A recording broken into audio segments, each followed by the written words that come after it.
అన్న నేను తొందరగా వెయిట్ లాస్ అవ్వాలనుకుంటున్నాను.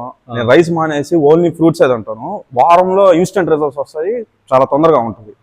తొందరగా తగ్గాలి. సరే, నేను నీకు కొన్ని క్వశ్చన్స్ అడగతా, ఆన్సర్ చెప్పు. ఫ్రూట్స్ తింటా పెరిగావా, రైస్ తింటా పెరిగావా? అన్నీ తిన్నాను. అన్నీ తిన్నావు. వెయిట్ పెరగడానికి నువ్వు ఏది రీజన్ అనుకుంటున్నావు? వైట్ రైస్ అనుకుంటా ఉన్నావు. ఎక్కడున్నావు నువ్వు? ఇది సోషల్ మీడియాలో, యూట్యూబ్, ట్విట్టర్ అట్లాంటివి. నువ్వు మంచిని నేర్చుకో సోషల్ మీడియా నుంచి. ఏ ఒక్క ఫుడ్ ఐటము నువ్వు వెయిట్ పెరగడానికి రీజన్ అవ్వదు. ఏ ఒక్క ఫుడ్ ఐటమ్ మారవడం వల్ల నువ్వు వెయిట్ తగ్గడానికి రీజన్ అవ్వదు. నువ్వు ఓవరాల్గా క్యాలరీస్ అనే దాన్ని ఎప్పుడైతే నేర్చుకుంటావో అప్పుడు రిజల్ట్ వస్తుంది. సో ఇప్పుడు నేను చెప్పేది ఏంటంటే, ఫ్రూట్స్ తింటావు.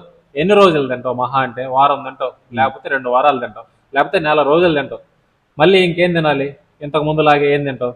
అదే తినాలనిపించేస్తుంది. రైస్ తింటావు, మళ్ళీ మసాలాలు తినాలనిపిస్తుంది.